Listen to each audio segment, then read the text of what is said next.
ఆంధ్ర యూనివర్సిటీలో ఎస్ఎఫ్ఐ విద్యార్థుల మీద, మరి ముఖ్యంగా విద్యార్థినుల మీద ఏబీవీపీ ఆర్ఎస్ఎస్ వాళ్ళు దాడి చేశారు, బూతులు తిట్టారు అని వచ్చినటువంటి ఫిర్యాదులు, వీటి మీద యాజమాన్యం జోక్యం చేసుకొని ప్రశాంతత కోసం కృషి చేయడం, ఇదంతా చాలా తీవ్రమైన పరిణామం. గతంలో మనం జవహర్లాల్ నెహ్రూ యూనివర్సిటీలో కానీ లేకపోతే హైదరాబాద్ సెంట్రల్ యూనివర్సిటీలో కానీ చూసినటువంటి పరిస్థితులు ప్రశాంతమైన ఆంధ్ర యూనివర్సిటీలో మళ్ళీ పునరావృతం చేయడానికి సంఘ పరివార్ తీవ్రంగా ప్రయత్నిస్తుందని మనకు స్పష్టంగా అర్థమవుతుంది. విద్యార్థి సంఘాలు, ఏబీవీపీ ఉంది, వాళ్ళ పని వాళ్ళు చేసుకోవచ్చు, లేకపోతే ఎస్ఎఫ్ఐ వాళ్ళు చేసుకోవచ్చు. ఇక్కడ జరిగిందంటే ఆర్ఎస్ఎస్ వచ్చి కవాత్ మార్చ్ అది నిర్వహించడం చేశారు.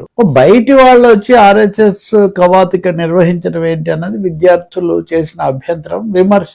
దాంతో వాళ్ళ మీద వెంటనే వాళ్ళు చెప్తున్నారు కదా, చెప్పులు రాళ్ళు విసరటము, తిట్టడము, ఇవన్నీ కూడా మొదలు పెట్టారు. దాంతో ఘర్షణ వచ్చింది. అంటే విశ్వవిద్యాలయాలను ఏదో ఒక విధంగా ఉద్రిక్తతకు గురి చేయటము, ఇది ప్రతిష్టాత్మకమైన జేఎన్యూలో మొదలైంది. విశ్వవిద్యాలయాల్లో వామపక్ష భావజాలం ఎక్కువగా ఉంది కాబట్టి ఇది అంతా ఉంది, వాళ్ళదే తప్పు అన్నట్టుగా. నేను ఇందాక ఒక ఛానల్లో చర్చ చూస్తున్న ఒక మిత్రుడు, నిర్వాహకుడు, అసలు ఆయనే చెప్పేస్తున్నాడు ఇంకా ఆర్ఎస్ఎస్ దేశభక్తి, గర్వపడాలంట, దాన్ని చూసి అసలు ఏం భయం లేదంట, వందే మాత్రం అనడానికి ఎందుకు భయపడాలి, మన దేశంలోకి వచ్చి మన దేశం అంటే దేశం ఒక పార్టీదా, అరెస్ట్ మిగతా వాళ్ళది కాదా, కుట్ర ఎప్పటి నుంచో మేము చేస్తున్నాము, కానీ ఇప్పుడు ఎస్ఎఫ్ఐ వాళ్ళు కావాలని కుట్ర చేశారు.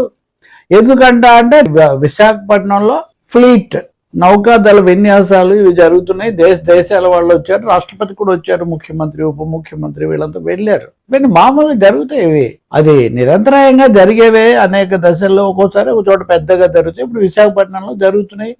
వాటికి యూనివర్సిటీలో జరిగినటువంటి దీనికి ఏం సంబంధం?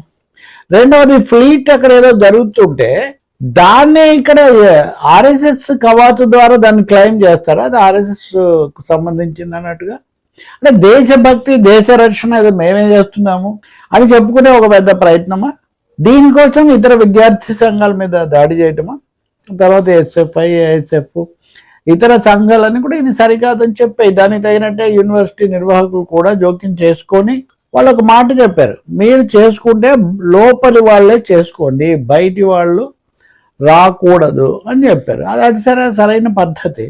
అయితే ఆ సందర్భంలో మాట్లాడుతున్నారు కొంతమంది ఏబీవీపీ, ఆర్ఎస్ఎస్ వాళ్ళు. అక్కడ ఏమంట, ఎప్పటి నుంచో చేస్తున్నాం, మమ్మల్ని ఇప్పుడు ఆపుతారు, ఇదంతా కుట్ర అంట, దేశానికి వ్యతిరేకంగా కుట్ర అంట, ఈ విద్యార్థులందరూ విద్రోహులు అంట, దేశద్రోహులు అంట. ఇది ఇందాక నేను చెప్పిన టీవీ ఆయన కూడా చెప్తున్నాడు, ద్రోహులు అంటే వాళ్ళని బలపరిస్తే ఓకే. ఇప్పుడు మోదీ గారు వచ్చినందుకు దేశం చాలా నిర్భయంగా తలెత్తుకొని తిరుగుతుంది, ప్రపంచం అంతా తల వంచుతుందంట. ఇవన్నీ చూస్తుంటే మనం మొన్న అమెరికాతో ఒప్పందంలో ఎవరికి తల వంచాము, ప్రభుత్వం ఎవరికి తల వంచింది, లోక్సభలో కూడా దీని మీద జరిగింది చాలా తీవ్ర వివాదం. కాబట్టి అదే పనిగా ఇప్పుడు బీజేపీ మూడోసారి అధికారంలో ఉంది కాబట్టి మేమే వాళ్ళ మీద ఆధారపడలేదు, వాళ్ళే మా మీద ఆధారపడ్డారని బీజేపీ గురించి ఆర్ఎస్ఎస్ అధినేత మోహన్ భగవత్ బహిరంగంగానే చెప్తున్నారు. కాబట్టి ఈ సమయంలో ఇలా చేయొచ్చు వీళ్ళందరూ ఆశ్రయించుకున్న ఆశ్రితులు. కానీ విద్యార్థులు ఎప్పటి నుంచో ప్రజాస్వామిక సాంప్రదాయాలు ఉన్నటువంటి ఆంధ్ర విశ్వవిద్యాలయంలోకి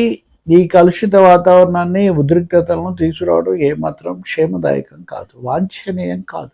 రాజకీయంగా ఎవరి రాజకీయాలు వాళ్ళకు ఉండొచ్చు, ఎవరిని బలపరిచే వాళ్ళను బలపరుచుకోవచ్చు. విశాఖపట్నంలో ఇటీవల కాలంలో భూ సమస్య మీద, అలాగే కార్పొరేట్లకు భూములు కట్టబెట్టడం, వీటన్నిటి మీద తీవ్రమైన ఉధృతమైన నిరసనలు, ఉద్యమాలు సాగుతున్నాయి. ఇటువంటి సమయంలో దీన్ని కాస్త ఈ మతపరమైన వివాదగ్రస్తమైన వాతావరణం తీసుకురావడానికి ఒక పెద్ద నిజమైన కుట్ర అక్కడ జరిగినట్టు కనిపిస్తుంది. రెండవది, కొంచెం మీడియా ఫోకస్ ఇదంతా ఉన్నప్పుడు ఇక్కడ ఏదో జరుగుతుందని ఆంధ్ర యూనివర్సిటీని కూడా ఇంకొక గతంలో జేఎన్యూలో జరిగినట్టుగా, గతంలో హెచ్సియూలో జరిగినట్టుగా అలాంటి ఒక టెన్షన్ స్పాట్ గా మార్చేస్తే తర్వాత ఏదైనా చేయొచ్చు అనే ఒక నిజానికి అదే కుట్రేమో అనిపిస్తుంది. ఇక్కడ దేశద్రోహం లాంటివి అసలు ఇక్కడ ఎందుకు వస్తాయి? అంతర్జాతీయ కుట్ర అంట. పైగా ఇది అంతర్జాతీయ కుట్ర అని ఇందా చెప్పిన యాంకర్ మిత్రుడు చెప్తే, బీజేపీ అధికార ప్రతినిధి మటుకు అంతర్జాతీయం అనడంట, కానీ ఆయన జాతీయ కుట్ర మటుకు జరిగిందంట.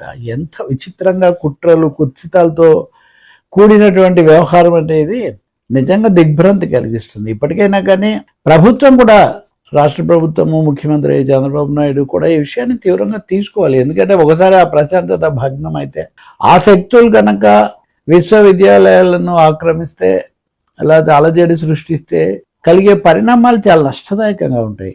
సాహిత్యము, కళ, తెలుగు జాతి పునరుజ్జీవం ఇట్లాంటి వాటికి ఆలవాలంగా ఉన్న విశాఖ విశ్వవిద్యాలయం, ఆంధ్ర విశ్వవిద్యాలయం ఈ విద్వేషాలకు, వివాదాలకు, ఘర్షణలకు నిలయంగా మారకుండా జాగ్రత్త పడాల్సిన అవసరం చాలా ఉంది. విద్యార్థులు, విద్యార్థినులు కూడా ఇప్పటివరకు గట్టిగా నిలబడ్డారు. వాళ్ళు అలాగే నిలబడాలి. యూనివర్సిటీ యాజమాన్యం, వైస్ ఛాన్సలర్ గారు, అక్కడైతే ఆ మాట్లాడే ఏబీవీపీ బ్యాచ్లో ఒక ఆయన చెప్తున్నాడు, అసలు ప్రొఫెసర్లు కూడా ఉన్నారంటే వీళ్ళంతా కుట్రలు చేశారంట. అందరు కుట్రేనండి, వీళ్ళు తప్ప. అసలు కుట్ర ఏది? ఇక్కడ ఉంది కుట్ర. అక్కడ వాతావరణాన్ని ఉద్రిక్తం చేయాలన్న కుట్ర. దీన్ని భగ్నం చేయాలి తప్పకుండా.